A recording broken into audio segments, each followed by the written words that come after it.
February 1725, Macau, China. As a huge ship prepares to depart from the port, Edward Kenway runs through the city streets filled with vendors. He stomps through one of the vendors' shops as he parkours his way higher. One of his pursuers catches a glimpse of him and alerts the other. They dash through the street and destroy all the shops in their way to catch up to Edward. The ninjas catch up to Edward on the rooftops as he sprints towards the ship. But before they can catch him, he dashes towards the ledge of the scaffolding and jumps towards the ship. He narrowly manages to grab the pole on the back of the ship and jumps on the ship. After landing on the ship, he realizes that it still isn't over. The ninjas swing their ropes with a hook and throw it on the ship. The hooks clamp onto the ship and the ninjas climb aboard. Edward realizes that his pursuers won't give up easily and prepares to fight while pulling out his gun. He points the gun at one of the ninjas who is trying to jump on the ship and shoots him in the head. But the other ninja lands right next to Edward and swings his sword. Edward brings his gun in between him and the sword and blocks the swing. He then unleashes his hidden blade and stabs the ninja in the stomach. As soon as he kills the ninja, reality cracks all round him, and a notification is seen saying that he is synchronizing with Animus. His face within the Animus changes to a younger Asian male, and the synchronization completes. The cracks in reality start to mend again, but Edward has a surprised look on his face now. He wonders what just happened and how he ended up in a place like this. As soon as the cracks disappear, he senses the shurikens coming for him from behind. He dodges them, but there are a lot more ninjas running at him now. He starts to run again, wondering if he is dreaming, but then notices that he is running towards a dead end and that he can't control his body. He leaps off the ship as an eagle flies above him and lands the leap of faith on a small boat. He bursts out of the debris of the broken boat and tries to catch his breath, but more shuriken lands right next to him, reminding him that the chase is still on. He thinks that he has to find a way to wake up from the dream, and he wonders why this is happening to him. Why would he dream about killing people and running away? He doesn't even know who he is while he continues to run from the ninjas. 1 week ago he received an email about the results of the ancestry test he took from Abstergo. The results show that he has Western European, Native American, and West Asian DNA. He gets excited knowing that his ancestors were from all around the world, and that explains his grandfather and father's love for adventure. He receives another email stating that he won an overseas vacation as a gift from Abstergo. He got a paid vacation to Macau, China, including the flight, hotel, and a tour guide. He wonders if it is a scam. He says that they should have at least made it a little believable if they wanted to scam him like this. He sighs and says that he should be looking for a part-time job instead before the next semester.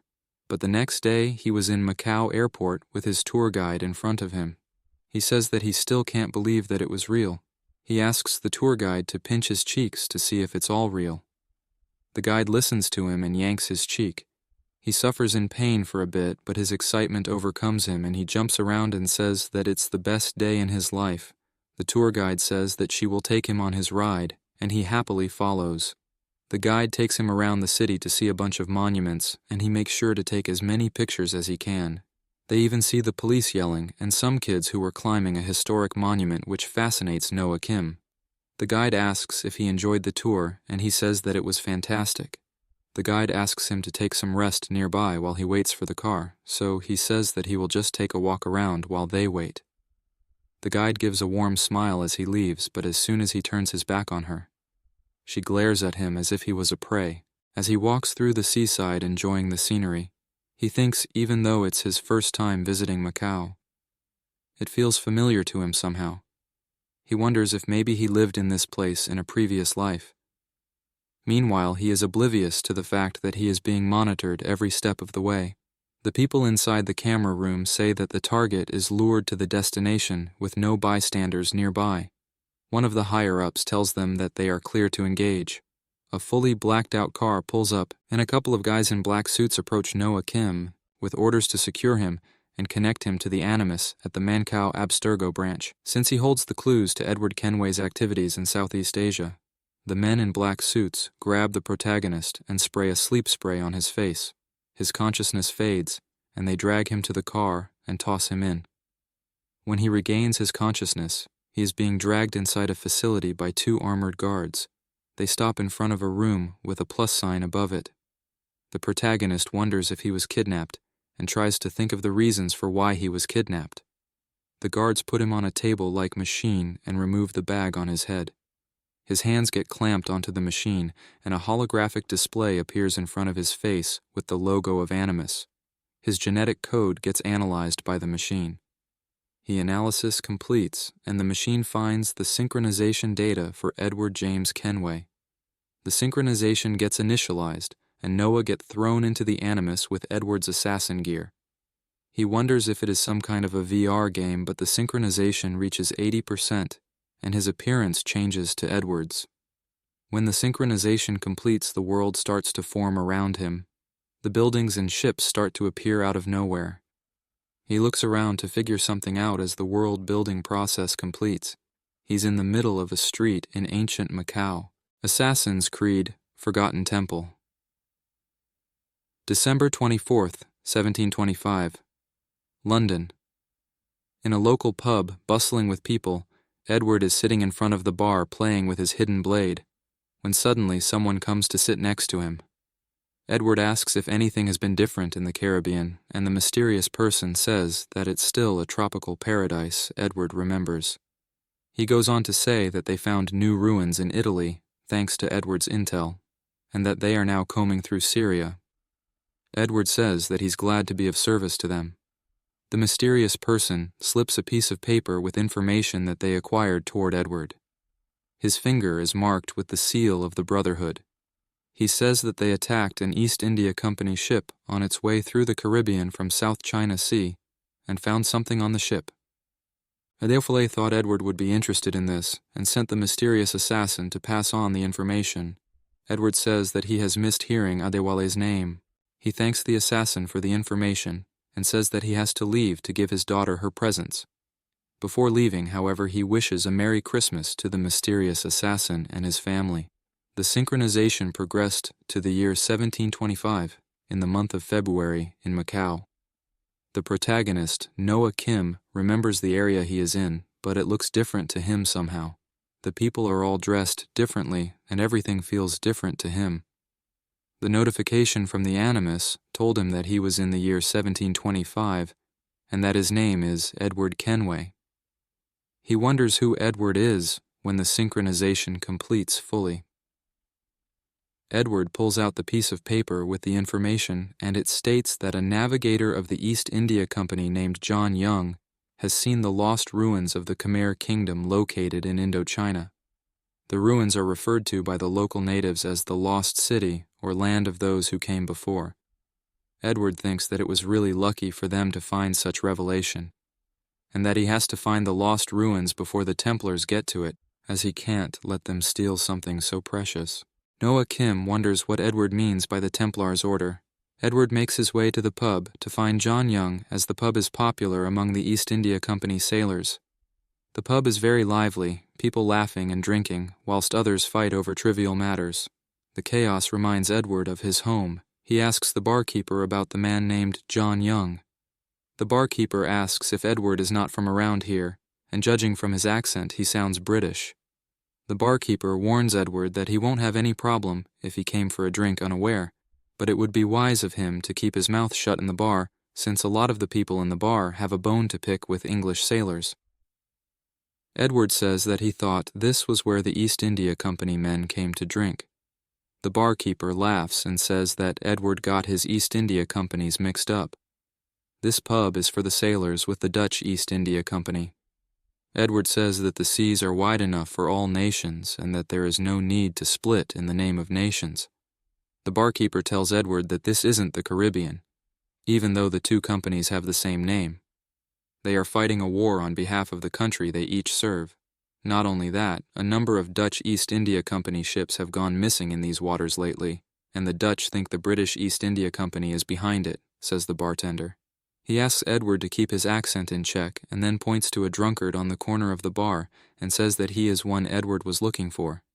He somehow got a lot of cash recently, but blew it all on gambling, says the bartender. Edward thanks the bartender with a gold coin, and the bartender asks him to make it quick and leave. Edward goes to the drunkard and asks if he is John Young and that he has something to discuss with him. John Young throws a fit and says that he will pay back every penny he owes. Edward says that he doesn't care about the man's gambling debt and that he only has a few questions. But John Young shouts for help and says that a limey is trying to kill him. The Dutch sailors surround Edward as soon as they hear that he is a British sailor. Edward tries to calm them by saying that he isn't looking for any trouble, and while he was distracted, John Young barges out of the bar. Edward gets ready to fight. The huge Dutch sailor says that he lost good friends because of the Brits. Edward says that it's a pity, but then again, it has nothing to do with him. The sailor doesn't listen and rushes at him. He says that he's a stranger to their water and that he comes from the Caribbean. But before he can finish, a fist comes straight to his face. Edward quickly dodged the man with a spin and kicks him in the back. The sailor smashes into another table, ruining all the food. He then grabs a few bottles and throws them at random people, and it starts a bar fight among the Dutch sailors. Edward says that there is no better way to communicate than with the body while walking through the fight. He comes out of the bar while the fight still continues inside and wonders where that John Young guy ran off to. He sees him running in the distance and starts to dash behind him while saying that he hasn't played tag since he was a little boy. He notices a bunch of boxed on the side of a building while running and uses them to hop on top of the roof in an instant. John Young, who is already out of breath, hears Edward on the roof and looks back at him and starts to sprint faster. Edward says that he just wants to talk, but John just keeps on running. Edward lands in front of John, taking him by surprise. John falls to the floor and begs for more time to return the money. Edward again tells John that he doesn't care about his gambling debt. He grabs John's collar and pushes him against the wall and says that John has been bragging about seeing the lost city of Khmer Kingdom. Edward asks John to tell him all about it and to make it fast before he slips back into his old habits from the pirate days. John gets terrified and apologizes while saying that it was just a lie and that he made it all up. He says that he heard about the ruins from his friend Hendrik while they were drinking, and all he did was add a few embellishments here and there when he told the story second-hand. Edward says that he will give John the benefit of the doubt here, and before he finishes his next sentence, he notices something and yanks John to the side. Shurikens land where John stood a minute ago. Edward says that there is another question he has for John, and asks if the men behind them are John's pals. John immediately says that he doesn't know them and that he has never seen them before, and that maybe they came for some kind of masked ball that John and Edward aren't invited to. Edward says that it would be a shame if that were the case. But by the looks of it, the only ball they are after are John's. John says that he has no idea about what they want from him and asks why anyone would have a grudge against someone like him. Edward blocks a shuriken from slicing John's head with his forearm guard. John asks if Edward is okay after seeing the shuriken hit his hand. Edward says that he's fine, and that John's must have done something to piss them off so much, and they don't seem like they are the forgiving kind either. Edward tells John to stop worrying, as he will make sure to keep John's head on his shoulder. In exchange, he asks John to take Edward to the man he called Hendrik. Edward unseals the hidden blade and dashes at the ninjas. The protagonist, who is watching Edward's point of view, thinks that Edward is screwed, taking on 3 armed ninjas all by himself. The ninjas throw projectiles at Edward, which he easily deflects with his hidden blades. One of the ninjas leaps in the air and attacks him with an overhead swing. Edward blocks it with his hidden blade again and hits the ninja with an uppercut. The ninja falls on top of a bunch of barrels, and one of the barrels lands right next to Edward. Another ninja throws a shuriken at Edward, but he runs towards it and kicks the barrel forward, and the shuriken flies off after getting hit by the barrel. The barrel hits the second ninja, and he gets thrown back with it. The rest of the ninjas all run in together with their chain sickles. Edward ducks under one of the sickles and pulls out his pistol and spins forward to close the distance between him and his opponent. As soon as he gets close, he shoots the ninja in the head. John says that it's amazing how Edward managed to take all 3 of them out like it was nothing. Edward says that he's getting rusty and that it wouldn't even have taken him 3 seconds to deal with them in his younger days. Edward scans one of the ninja's equipment and thinks to himself that he has never seen these kinds of weapons or fighting styles before, but it is clear as day that they were all trained killers. He pulls off the mask on one of the ninjas and gets surprised. Edward sees the man's haircut and wonders if he has gone bald. The protagonist, however, recognizes the haircut. It's a traditional Japanese top-knot haircut worn by men called shanmage. John says that the ninjas are pirates from the east. He tells Edward that they are from Chipango, an old name used in the west to refer to Japan, and that they are mostly active in the seas farther to the east, but they do occasionally show in Macau. Edward asks why the pirates from Chipango are after John, and John says that he doesn't know. Edward realizes why John is being targeted, and it is because he has been blabbering about the lost ruins. Edward tells John to quickly take him to Hendrik, as his life could be in danger as they speak. John asks why they would want him killed over an outlandish tale. Edward explains to him that sometimes outlandish tales like that are more important than life itself for some people. They reach the place, and John, who is so out of breath that he can hardly speak, points at a boarding house and says that it belongs to the East India Company sailors. Edward asks which room belongs to Hendrik, and John says that it's the one on the far left on the 4th floor. He says that Hendrik doesn't usually turn in so early, and it doesn't make sense that his room is all dark. Edward asks John to wait until he gets back and threatens to hunt him to the end of the world and hang him upside down as his ship's new figurehead if John decides to run away. Edward steps towards the building and parkour his way to the top in an instant. The protagonist, Noah Kim, is amazed that Edward is able to climb walls as if they're stairs. Edward peeks inside the room and sees Hendrik laying with a knife stabbed through his chest. Edward quickly goes to him and asks what happened to him. Hendrik coughs up blood and says that the Chipango pirates barged in without any warning. Edward helps Hendrik and slowly moves him onto the bed. Edward realizes that there is no way Hendrik survives with so much lost blood. He knows that he has to extract the information about the ruins before Hendrik dies. He tries to ask him about the ruins, but Hendrik hands him a piece of paper he was keeping safe. Edward wonders if it contains the information he seeks. Hendrik, with a dying breath, says that it's a letter for his family and asks Edward to make sure it reaches them. Edward curses in his thoughts and says that this letter is no good for him, but he accepts the letter anyways and says that he will do as Hendrik wishes, and then asks about the ruins. But before he can finish his sentence, reality begins to crackle around his face, and a synchronization error is detected in the Animus. Edward's face fades, and Noah Kim appears instead and asks Hendrik if he has any last words to pass on to his family. The scientist can't figure out what caused the error, and the Animus notification states that genetic memory is diverging from actual past events due to intense willpower from the test subject. It assures that no major changes occurred and starts to resynchronize by bypassing factual information. Hendrik says that he was a terrible father who left his wife and children behind, but he just wanted to make money so that they'd have a better life. He says that he finally found the ruins and that he was going to make a fortune and be a good father. He asks Edward to tell them that he is sorry while tearing up and coughing more blood. Noah Kim thinks that it was a ridiculous decision to leave his family behind, as it is too late for him to be a good father now, and that no amount of money would fill the empty space that a father leaves behind while remembering his own father who did that same.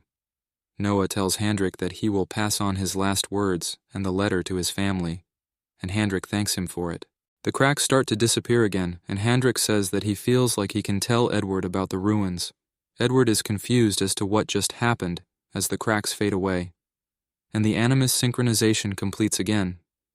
Hendrik says that it's called Angkor Urk, those who came before. He tells Edward that there is a tower, and that the top of the towers faces the sun, and that is where Edward will find that piece. Hendrik's hand drops, and Edward says that it's mischief to leave behind a riddle as his dying words, but he is grateful either way. Edward gives his word that he will make sure that the letter finds Hendrik's family. Someone slams open the door to Hendrik's room and sees a knife in his chest with an assassin standing in front of him. He screams at Edward, assuming that he was the culprit. Edward tries to explain that it wasn't his fault, but they rush in at him while calling him a murderer. Edward curses his foul luck. The sailors grab a few weapons. Edward tries again to make them understand that he wasn't the one who did it. That had nothing to do with Hendrik's death, and says that he can prove his innocence, but one of the sailors pulls out a pistol and tells the others to move out of the way. The sailor points the weapon at Edward and cocks it while cursing at him. He tells Edward to die and pulls the trigger. The bullet flies past, inches away from Edward's head. Taking the chance, Edward quickly runs to the window and jumps out. He notices a cart of hay below him right next to John as he falls. John says that it's without a doubt the unluckiest day for him, as he can't even get a matchstick to light. Edward crashes into the cart of hay right behind John. John asks if Edward is all right, and says that he has a knack for falling from the sky. He then asks if Edward found Hendrik, and Edward replies that he was too late, and that somebody had already killed him, and he also mentions the little misunderstanding with the sailor. A bunch of sailors swarm out of the boarding house with weapons and a torch in hand to kill the person who murdered one of them. John loses his mind and asks if Edward considers this a little misunderstanding. Edward happily says that it is indeed little by his standards. John asks Edward to try talking to them about it. Edward teleports a few steps back with each word and says that he already knows talking is no use, and tells John that they have to try something else. One of the sailors tells the other that Edward has an accomplice and that they are getting away. Edward drags John and asks him to start running. John asks Edward to slow down as he is not able to keep up with him. Edward says that it will teach John not to negate his fitness. John says that he doesn't deserve any of this and asks why he is running in the first place. Edward tells him that his loud mouth is the root of all the problem while pushing him to the side. While John tumbled down the alleyway, Edward says that their time together has come to an end. He flips off his Dutch pursuers and tells them that he will die of old age before they catch up to him at the rate they are going. They swarm towards him in anger, and Edward says his goodbyes to John before running off while promising him to buy a pint for him the next time they meet. The sailors all follow Edward and don't even notice John on the narrow alleyway. Edward now picks up the pace since he doesn't have to worry about John anymore. He dodged the bullets from the sailors' pistols thanks to his senses, and his eyes glow blue again while he parkours his way to the roof. Noah Kim wonders which way he is supposed to go to lose them, and his eyes turn red with a buzzing noise. He can now see a clear patch marked in red thanks to his eagle vision. He wonders if he is supposed to follow the markings and decides to go with it and leaps off the roof. The Animus crackles all round him as he falls from the roof and lands on a cart full of flowers he saw thanks to his eagle vision. The Animus resynchronizes to stop Noah Kim from deviating from the actual events. The sailors who lost sight of Edward desperately try to find him. Edward, who was hidden in the flower cart, slowly peeks out to see if his surroundings are clear before getting out. He says that he was saved due to his sheer incompetence. Now with Hendrik dead and his only clue about the ruins being a riddle, he figures that he's back to square one. Shadowy figures approach him from behind as he brushes the dust off from his clothes. He senses their presence and looks back to see a bunch of ninjas led by one with an Oni mask. The one with the Oni mask orders the others to capture Edward in Japanese, and they all rush toward him. Edward laughs nervously for not getting a moment of rest in between all these events. He hesitates for a moment on whether to fight or flee. Then he decides that running is the best option. As Edward continues his run, as scientists outside the Animus says that the Animus synchronization and the DNA extraction process are going smoothly. But another lady asks if it is really going as smoothly as the scientist is saying. With all the error, it might cause problems to them down the line. The scientist disagrees and says that it might even be beneficial to them, since the fact that they are having so many errors only means that the test subject is strongly synchronized with Edward's memories, which in turn means that they can extract more important information from Edward. The lady says that she understands the scientist, but also warns her that the stronger the synchronization, the greater the burden on the test subject. The scientist assures that they have taken that into account and are adjusting the Animus usage duration accordingly. She also expresses that they are not doing it to prioritize the test subject's well-being, but to make sure he lives as long as possible to extract as much information from him as possible. The lady tells the scientist to remember that their goal is to discover what Edward Kenway found in Indochina, and that they can't afford any delays. The lady walks towards the exit and says that she is heading back to the headquarters and asks the scientist to handle the rest, as she is certain that the success of the project is a must for the sake of the scientist's family. The lady asks if she isn't right, while referring to the scientist as Sei Shimazu. "May that father of understanding guide us," she says, while leaving. The scientist also repeats the phrase, and along with the Oni-masked ninja within the Animus, as he sees Edward slaughter his men in front of him. He asks if his men have figured out who Edward is, but the ninja says that they have no clue. The guy with the Oni mask is impressed that Edward is able to match the might of the Shimazu clan ninjas, and says that he is clearly not an ordinary man. He asks his men to capture Edward alive so they can interrogate him. Edward tells the ninjas to leave him alone while jumping through the boats by the port while being chased. The ninjas come from the front to cut him off, and one of them sees a local tying up his boat and goes to kill him, while saying that they can't leave any witnesses.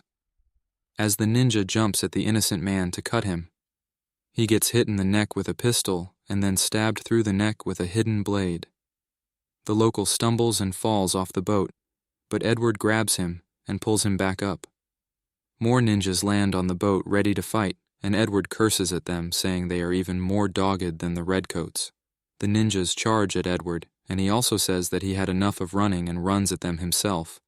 But before they make contact, a cannon goes off and hits the boat they are standing on. The boat gets blown into smithereens, and Edward drags the local man while saying that it's their cue to jump ships. The debris from the broken boats gets scattered all over the place. Onlookers come to the edge of the port to see the commotion unfold. Edward bursts out of the water and says that he is starting to like this place.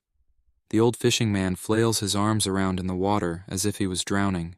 Edward quickly saves him and asks if he is all right. But a huge shadow looms over them, and a familiar voice greets Edward.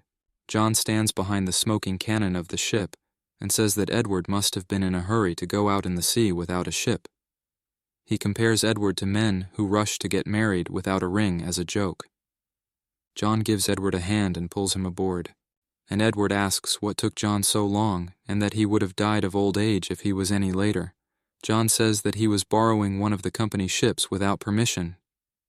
Edward laughs, hearing that John stole the ship, and says that it was a surprise to see John, as he assumed John would just run off, and that he didn't know John was getting a ship for them. John says that he's wounded by Edward's remarks, as he's not one to leave his debts unpaid. Edward asks if that's the reason why John shot a cannon at him. John says that it was just a mistake, as it was hard to fire a cannon all by himself. John says that he smells potential profits in making if he sticks to Edward, and says that he will follow him from now on. He can't turn back now after he has stolen a company ship. They will kill him on sight. Edward says that he is not sure about the fortune, but he is sure to give John a story worth a drink. John says that he was right about Edward, as adventures always come with treasures, as he says that an arrow flies inches from his head and lands on the mast where Edward was resting his head a moment ago. The man with the Oni mask stands at the edge of the port bow in hand, staring at Edward. Edward smiles as if he proved his point about the adventure, and yells out that it has already turned out to be quite the adventure. John ducks down and tells Edward to do the same, while asking about their next move. Edward says that they first have to get out of this place before thinking about it. The Oni mask stares at the sloop as it sails into the sea. They scope out the Macau port from far away and see a bunch of English sailors and ships on the port, all on guard. John says that the security seems watertight, and that everyone is on edge. Edward says that they won't ever be able to set foot in the harbor with the Navy being all over them. John says that they have to go back to get the detailed sea log that Hendrik always kept. It might have some clues for them. Edward asks if John couldn't have mentioned it before they left with a sigh. John tells him that he just remembered this. John suggests that they have to lie low until the harbor quiets down. Edward asks if they can hide the ship, even if they wanted to, in a small place like Macau. The fisherman that Edward saved excuses himself and says that he knows where to hide the ship. With broken English, the fisherman tries his best to tell them that his family stays in the mountains where no one goes. John asks why the fisherman would risk telling strangers like them about a place like this. The fisherman, with a hand on his heart, says that he is helping them because they helped him survive. Edward says that the fisherman has the proper sense of gratitude, and they let him lead them to the hideout. He takes them all the way around the island, and the Animus loads in the new area as they go. They hide the sloop and walk inland through the forest. The fisherman guides them through the forest to a small settlement in the middle of the forest.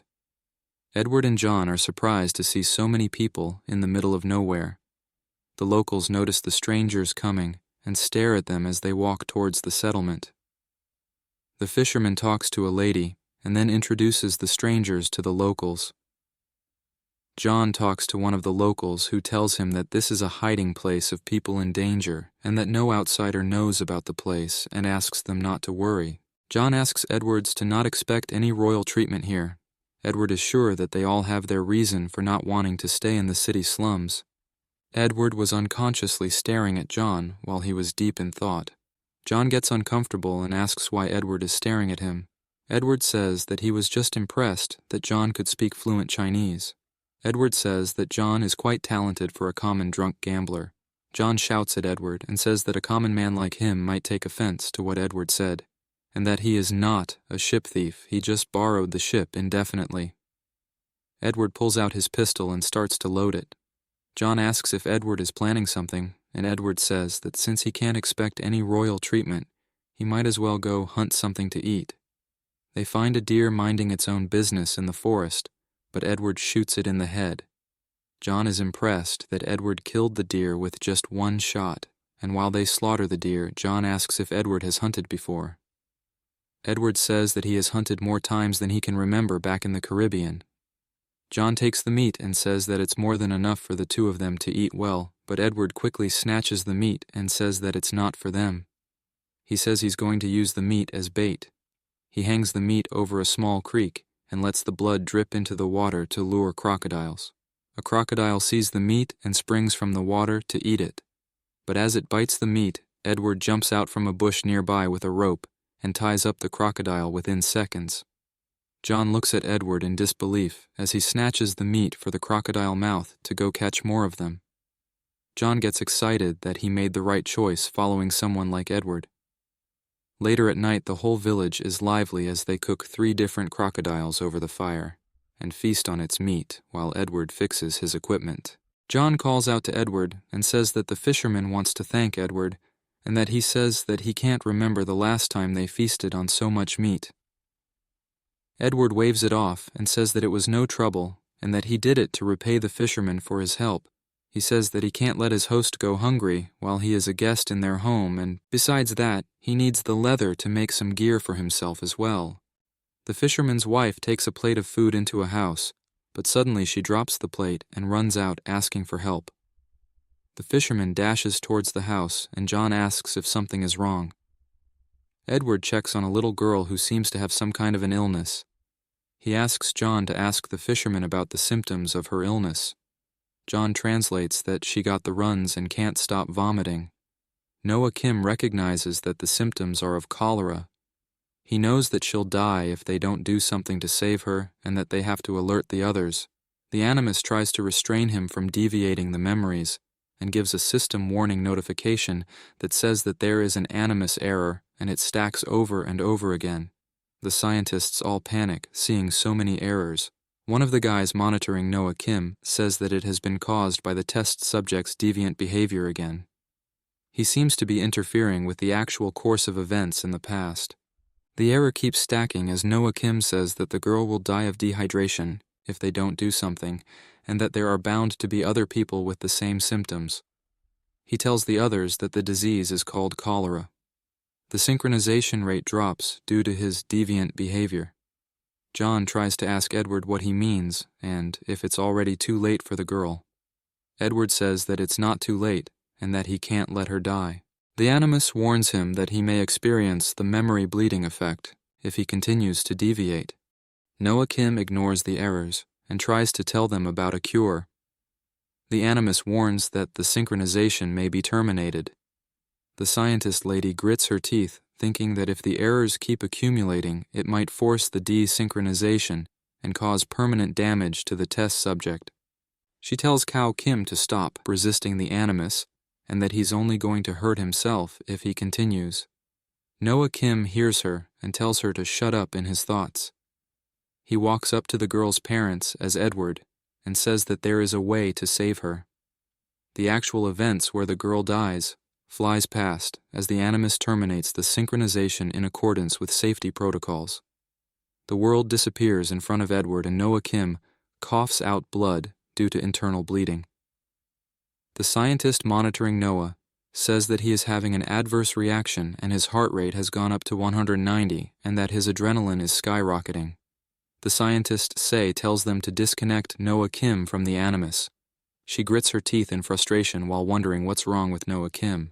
While unconscious in the medical room, Noah Kim remembers his past and goes into his mother's room to find her crying. He asks her about his father's whereabouts and the reason for her crying. His mother hugs him and apologizes while saying that his father isn't coming back. She says that he's gone. Noah clenches his fists and asks why his father left and why he made his mother sad. He says that he hates his father and swears to his mother that he will never be anything like his father. He regains his consciousness and wonders where he is.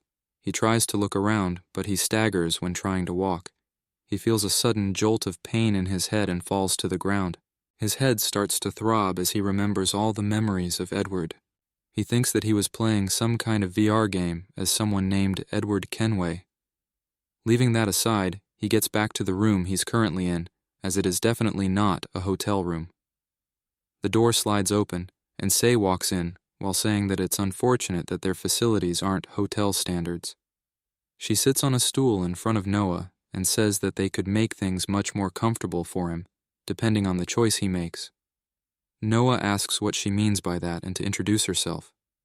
Sei ignores him and lifts his head with her foot while saying that they aren't playing some kind of kid's VR game. She says that it's called the Animus, and to put it simply for him, she says that it's a device that analyzes his ancestors' memories that are embedded in his DNA so that he can relive them as if they were his own experiences. She expects him to already know how it feels. Noah asks if it really wasn't a game and if it was really his ancestors' memories. Sei tells him that the person whose memories Noah experienced was Edward James Kenway, a pirate who was active in the Caribbean during the 18th century. Noah's head starts to ache again as she mentions that Edward was a member of the Assassin's Brotherhood. He remembers the insignia of the Brotherhood from Edward's hidden blade and the quote, "Nothing is true, everything is permitted."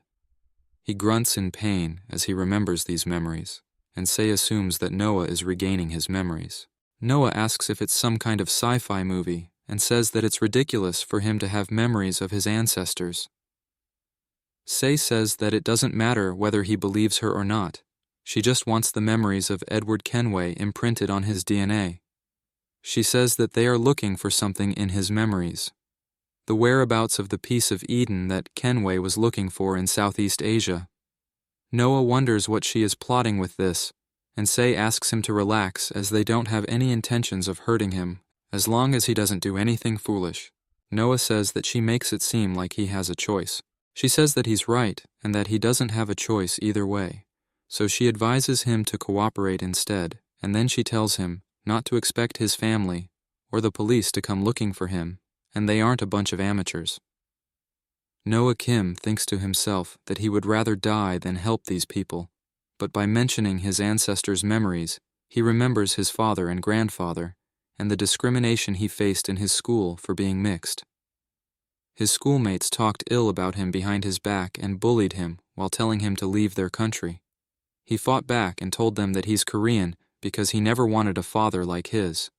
Even though he was born there and grew up there just like them, he wonders what's so different about him or what he did wrong. While he was deep in thought, Sei tells him that he must stop being stubborn with the Animus. As the Animus is not a VR game, all it does is recreate memories of people who existed in the real world. so there is no point in him doing anything against the actual story, according to her.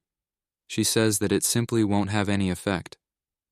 Noah grits his teeth in anger while she explains to him about the errors.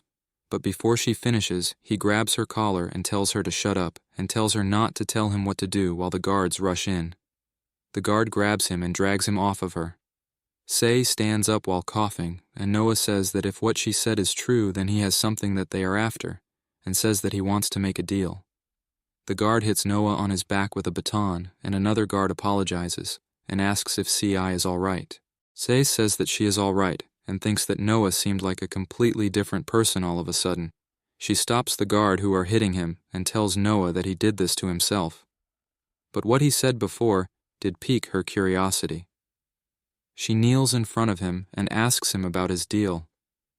Noah says that he will do whatever she wants, which catches her off guard. He says that he will go back into the Animus like they want him to. He says that he will get the information they want from his ancestors' memories and that he will do it voluntarily without being forced. Sei stands back up with a smile and asks if the guard knocked some sense into him after saying that he didn't like people telling him what to do. Noah asks if his ancestor's name is Kenway and says that he might really be his ancestors after all. He says that seeing Kenway reminds him of his deadbeat father who left him and his mother. He grits his teeth while saying that he's dying to find out what's wrong with his damned family. Sei clenches and asks if that's all there is to his deal, and that she would have forced him back into the Animus and obtained the information whether he liked it or not. Noah says that he's a tough nut to crack, as she might have realized it runs in his family, and if she thinks she can force him into the Animus, he dares her to try. He already knows that the Animus kicks him out if he did anything to mess with it. He says that he will gladly keep doing it until it kills him. She stares at him without saying a word. So he continues and says that he first of all doesn't want them to interfere with him when he is in the Animus and to let him make his own decision, and secondly, he wants her to tell him what he wants to know. And lastly, he wishes to return home safely after they get their information. Sei finds it strange that he is suddenly acting like he is in charge, but letting him loose in the Animus isn't a bad choice for her, as they don't stand to lose anything, and they will get their hands on the information more easily. One of the guards steps forward and asks if Sei wants them to shut Noah up. She stops him and says that it won't be necessary as she doubts that it will make him behave. Sei agrees to Nao's deal and says that as long as he cooperates with them, they will allow him to do whatever he wants inside the Animus. She also promises to let him go after they get the information they want. She swears to it in the name of her Shimazu family's honor. When Noah prepares to enter the Animus again, Sei says that she won't interfere with his choices anymore, but she advises him to not get carried away in the Animus. If he becomes too absorbed in the Animus for a prolonged period of time, his ancestors' memories will start to mix with his. They call it the bleeding effect. In severe cases, it causes confusion, insanity, and hallucinations, and then he won't even remember who he is.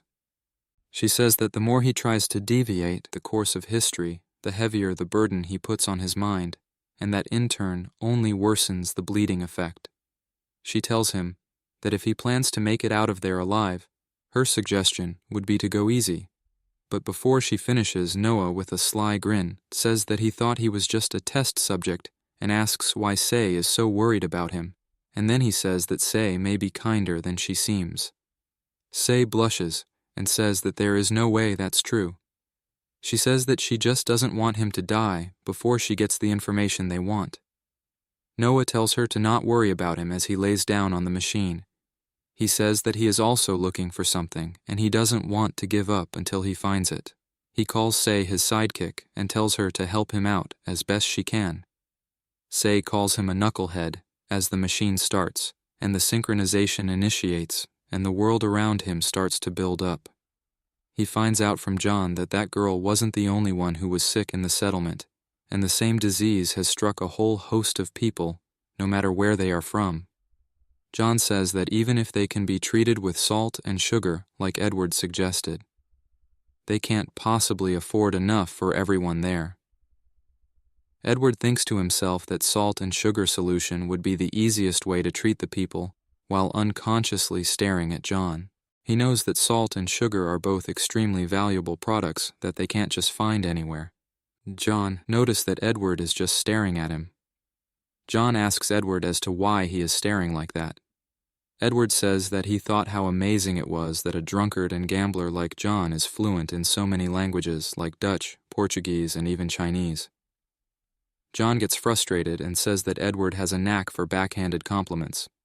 Edward asks if John learns the language so he can brag to more people. John shouts that he has a much better reason for learning the language. He says that he did it for the women. He proudly stands and says that nothing impresses women more than an eloquent, well-spoken man. He tells Edward that he racked his brain studying to be able to woo all manner of ladies across the world. Edward looks at John with disappointment, and John says that he doesn't appreciate Edward's lukewarm reaction, as if Edward never made some desperate moves to meet women. Edward says that he commends John's studiousness, and then changes the topic, and tells John that the only place they can get sugar and salt are the merchant warehouses in Macau. Since they are expensive commodities, it makes them a popular trade item. John tells Edward to check out Madame Lee's warehouse. Edward asks about Madame Lee as he checks his equipment. John tells him that she basically runs the market in Macau right now, and that she made her fortune from selling sugar and salt, while other merchants were busy selling luxurious goods. Now she almost single-handedly controls Macau's finances. Edward asks the whereabouts of her warehouse, so John tells him that it's by the waterfront, right near the area where they played cat and mouse with the ninjas. He also tells Edward that the door is marked with a big Chinese character that looks like a tree. Edward quickly starts to leave while saying that he will go check it out. John asks if he will be okay all by himself. Edward assures John that he is a seasoned hand at this sort of work. He jumps through the forest, leaping from tree to tree until he reaches a stable. He runs inside when no one is looking and grabs a horse and flees with it. He reaches Macau in the evening and thinks to himself that he didn't expect to come back so soon. He thought that his days of breaking and entering were over, but here he is now. He glances at Hendrik's room from afar and thinks that if he had his way, he would have gone back to look for Hendrik's sea log. But they would have already taken his stuff away by now, so there is no point going back now. For now he focuses on the task at hand and puts his hood on. At the waterfront, while the guards are busy chatting, he runs into where the warehouses are. He sees a warehouse door with a Chinese character on it and realizes that this was the one John mentioned. He dashes past the guards and jumps through a small window on the side of the building and makes his way in. The sheer size of the warehouse overwhelms him, as he has never seen a warehouse this big before in the Caribbean. He racks open a crate and finds the sugar and the salt was stored in bags on the corner of the warehouse. He figures that there is plenty of it, but the real question is, how is he going to sneak it out of there? While he was pondering, the door to the warehouse cracks open and a bunch of people swarm in to say that they have to check the inventory again. The guard tells the workers that if they don't do a good job, Madame Lee might have a fit later. Edward, who managed to make it to the beams on the ceiling, breathe easy knowing that he still hasn't been caught. One of the works gossips about a Dutch sailor's death after being stabbed recently. The other says that the whole city is filled with Dutch sailors and asks which one he is referring to. The gossiper says that he was talking about Hendrik, who was sent by the company headquarters. He says that Madame Lee paid a fortune to acquire Hendrik's sea logs, and this information catches Edward's interests. Edward knows that he's after that same sea logs. He finds the situation very interesting, but for now, he just wants to figure out a way to move the sugar and salt as he was trying to figure that out. One of the workers notices a glow from one of the windows. As the glow gets brighter, he sees an oil jug and a fire arrow flying through the window. The oil set fire to everything near it, and the fire started to spread fast. The workers scurry to escape the warehouse as more oil jugs get thrown in from the other windows. Edward wonders what's going on for a second, and jumps down thinking that it was an odd timing for this to happen, as if it was all part of someone's plan. Edward lands in the middle of the blazing fire. He says that he won't criticize a gift given to him by the people who started the fire and gets to work. The workers get out of the building not knowing that happened. One of them pants out of breath the next, says that someone set the place on fire, and then Edward stands there glad that he managed to get a bunch of sugar and salt, and the last worker says that Madame Lee will be furious when she finds out that the warehouse burned down. The workers finally notice Edward standing in between them with some of their goods. Edward tries to leave, but the worker stops him. Edward tells them that their time is better spent on putting out the raging fire instead of him. But the worker tries to ask something, but Edward's senses go off and the worker gets hit to the back of the head with a shuriken. When he looks back up, he sees the people in ninja attire again killing all the workers. Edward drops the goods he stole on the ground and realizes that they are the same people who hunted him before. But this time they talk in Cantonese instead of Japanese. Edward wonders why the Japanese ninjas are speaking in the local dialect, and for some reason it is obvious that they are after him as they rush in at him with weapons. Edward tries to pull out his guns, but the ninjas are faster than he expected. He hops back to dodge their swings and notices one of them aiming a gun at him from the back. He shoots Edward and Edward dodges at the last second and shoots his own pistol, hitting the gunner in the head. The rest look back to see their gunner dead, and when they turn back to face Edward, he is already too close. He stabs one of them in the neck with the hidden blade and takes his weapon and throws it at the other, piercing straight through his head. The ninjas who were on the horses say that Edward fights like a demon, and his menacing features as he walks in front of the flames sends chills down their spine. Edward grabs another katana and says that the Shipango sword is a little more hefty when compared to a cutlass. The ninjas snap out of their fear and tell the others to shoot him. Edward quickly jumps behind a bunch of boxes to take cover. One of the ninjas with a spear says that Edward is a trained fighter, a master at that, and rushes in with his horse. He thrusts his spear into the boxes, barely missing Edward. Edward leaps out, taking his chance after seeing his opponent's weapon stuck, and he flies past the ninja. With a slice, he decapitated the spearman and landed behind him. The last surviving ninja tries to run away, but Edward throws the katana at the horse and it falls over, throwing the ninja to the other side. The ninja quickly grabs his kunai to fight back, but Edward slams his foot down on the ninja's hand, crushing it. Edward tries to interrogate the ninja and says that he has a heap of questions for him. He asks for their motives and the reason they killed Hendrik, but the ninja just says, "Damn you, assassin," which confuses Edward as they should not know about the assassin's brotherhood. The ninja yells, "Glory to Shimazu," and thrusts his neck forward into the hidden blade and dies.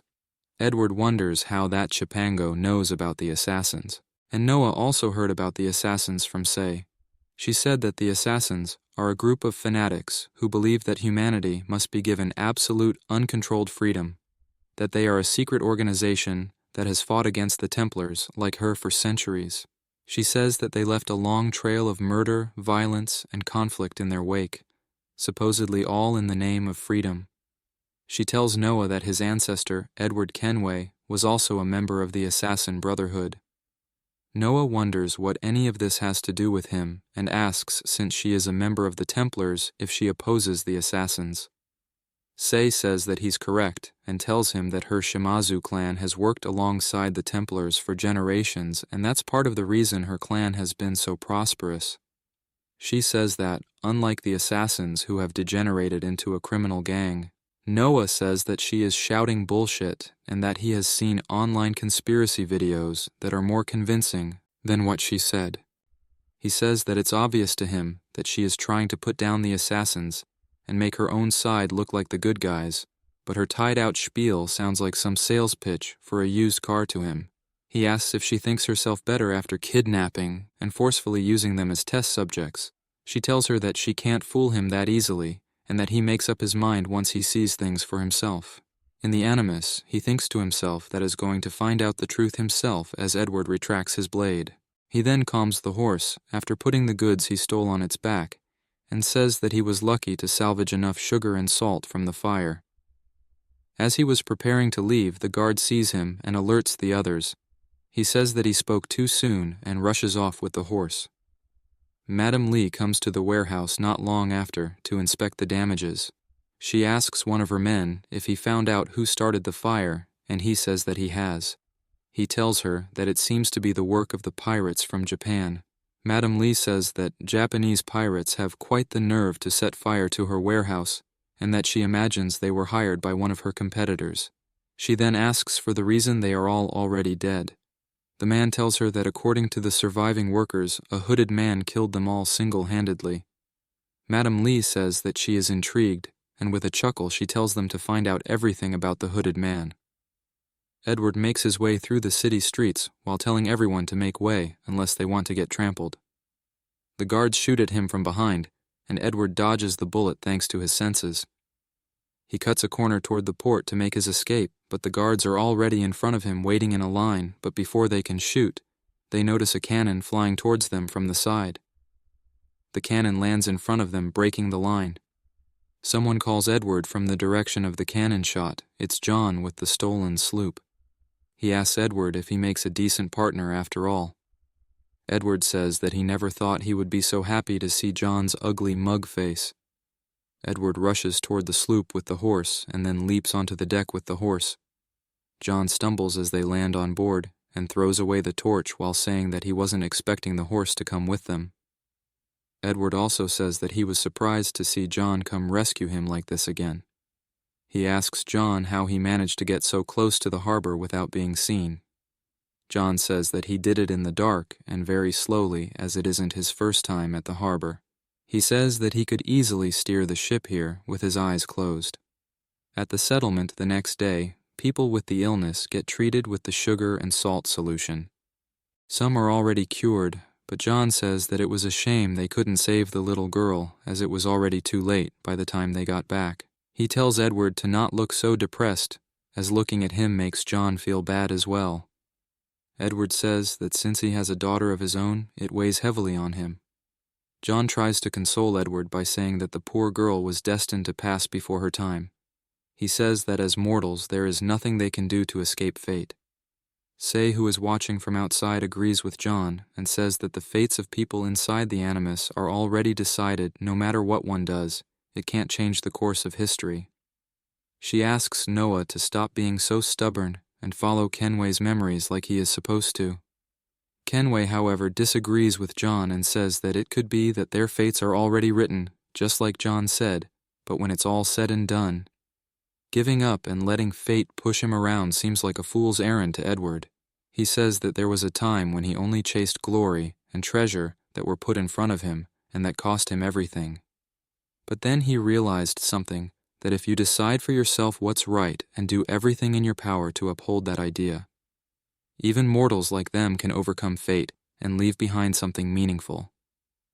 Say, after hearing Edward's word, gets frustrated and says that the assassins are all the same. Back then and at present, they're all such self-righteous bunch of knuckleheads, she says. They have no idea that their foolish beliefs and self-indulgence will only destroy the order and cause chaos, according to her. John says that it sounds noble and all, but then he glares at Edward and yells at him, calling him a traitor. Edward gets confused and asks what he did to be called a traitor. John says that he thought they were a lifelong bachelor duo, and that Edward never said anything about being married with a daughter. Edward says that he has no idea where John got that idea from, as he never once claimed to be a bachelor. The fisherman approaches them and bows his head with his wife. John translates that they want to thank Edward because at least they were able to send their daughter's final moments together thanks to him. He says that everyone in the village is grateful to Edward. They say that if he ever needs their help, they would gladly do anything they can for him. Edward says that it won't be necessary, but John tells him to reconsider by saying that the Chinese have a strong sense of honor, and turning them down would be considered an insult to them. Edward then realizes that he did have something he wanted. He asks if most of the families in the village work as laborers in Macau, and John says that they do. Edward looks at the villagers and says that he has a favor to ask of them. He says that if it is not too much trouble whilst working in Macau, he wants them to look into a few things for him. He says that even the most trivial information would be appreciated. He tells them to look out for what Madame Lee's merchant company is up to. John asks the reason for looking into Madame Lee all of a sudden. Edward says that he has a suspicion that Hendrik's sea log might have ended up in her hands. John asks how he got such information, and Edward says that he overheard people talking about it in the warehouse, although he couldn't hear all of it due to the Japanese pirates setting the place on fire. John asks why they would do such a thing, and Edward says that he has a feeling that it was a part of something much bigger. He says that he has an idea of who might be behind it. Edward asks if John is familiar with the Templars. John says that he has no clue. Edward tells him that Templars are a bunch of scoundrels who think that the world belongs to them, and Edward has reasons to believe that they might be behind all this. He says that they will wait in the settlement and find out more in the meantime as he assassinates a crocodile. John calls Edward when he was carrying the crocodile to a table and say that Mr. Zhang the fisherman brought back some valuable information. Edward says that they have been waiting a whole week for this. John confirms that the sea logs Madame Lee bought did indeed belong to Hendrik. Edward grins and says that their next destination is set. Edward stabs the crocodile leather to start cutting it, while John explains to him that Madame Lee often moves her base of operation, which is understandable considering how many enemies she has. He says that she keeps her most valuable possessions close by, so she's probably keeping Hendrik's sea log somewhere very close, mostly like in her private residence. John tells him that there was a large shipment of expensive liquor, tea, and tobacco that arrived recently from the Qing Empire, which was then moved somewhere else. Lucky for us that Mr. Zhang was one of the people who helped move the stuff, so he knows where it went, and that was where he heard about the sea log. There is only one place where all those luxury goods would be sent to. Edward finishes John's sentence by saying that that's where they will find Madame Lee. He then asks about the whereabouts of the place, and John says that there is an old building near St. Lawrence's Church that was previously used by Qing Empire officials, and it was called the Mandarin House. Edward asks John to take him as close as possible by boat without being seen, and then drop him off. He says that he will go in there by himself. John says that Edward sure does like to run around causing trouble, to which Edward says that it's unfortunate that he doesn't have his ship or his fellow pirates with him, so he has to take matters into his own hands. John gets surprised and asks if Edward was really a pirate, to which Edward says that he was once back in the Caribbean, but now it's all in the past. He says that now he is just an honest man who likes adventures. The Animus warns Noah Kim that the following memory is about an infiltration mission. Say explains to him that as a member of the Assassin's Brotherhood, Edward Kenway's specialty was breaking into place undetected like a thief, and according to the memory stored in the Animus, he didn't kill anyone when he infiltrated the Mandarin house. She says that he will have to keep repeating the same mission if he fails to meet the basic requirements and asks not to waste time messing around. Noah Kim says that it doesn't make any sense. Say asks what he means by that, and he tells her that he thought Say said assassins were a gang of ruthless criminals, and now she is telling him that he didn't kill a single enemy when he broke in there. He says that Edward sounds awfully nice for a criminal. Say gets angry again and tells Noah to stop playing around and says that if he is so curious, she will tell him what assassins are truly like later. She tells him to focus on the mission now. Noah Kim thinks that an infiltration mission should be interesting as the location loads in the Animus. Edward stares at the building he has to infiltrate, and then by jumping off the ground and then instantly climbing to the top of the building. From the top, he surveys the whole property. He notices a building in the inner part of the property and wonders if that is the spot. He leaps from the tower he was in and lands in a cart filled with banana leaves. Now that he read the layout, he heads in without wasting any time. He peeks into the inner buildings and notices that the security is tighter here. He pulls up his hood while hoping that he isn't rusty. He quickly breezes through the crowd and blends in with them to get past most of the guards. He notices one of the guards not being attentive and quickly knocks him unconscious. He then climbs a ledge and then climbs over the wall of the innermost building. Once on the top, he uses his eagle vision to spot all the guards on the roof and says that he has to find a way around them. While the guards look the other way, he runs around the roof. One of the guards looks back, but Edward is already gone. He lands in the innermost part of the building and sees the room which he spotted on the roof earlier. The guards hear a coin fall near them and go to check it out. Edward appears behind the guards and swings in, knocking out the first guy on the back, and then before the other guards can alert the others, Edward slams him to the wall and catches his coin. He says that the guy will have a sore head when he wakes up. He walks into the room through the front door and says that this must be the place judging by the fancy tastes on display. He wonders where the sea log is, and then uses his eagle vision. Noah Kim, who saw Edward use the eagle vision, wonders if Edward could really use an ability like that since the Animus only plays back his memories. Edward sees a footprint leading to a small pot in the room and goes straight to it. Noah Kim thinks that Edward can fight like a pro, sneak in wherever he wants, and then he has psychic powers. He wonders if all assassins were as overpowered as this guy. Edward finds that sea log on the shelf below the pot. He also finds a letter in the sea log. Someone behind him says that it's not often they see rats of his size. Edward gets surprised and immediately turns around. It's Madame Lee, and she says that she was expecting his little visit.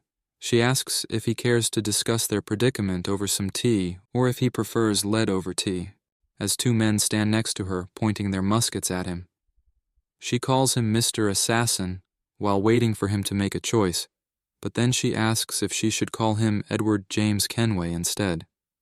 Edward gets surprised hearing her say his full name. Edward makes a serious face. Madame Lee asks Edward to lighten up as the night is still young. She asks him to start telling her about his business in Macau, but as soon as she says that, they hear screaming behind her. The ninja walk in over the corpse of the guards with bloody weapons, followed by the ninja with the Oni mask.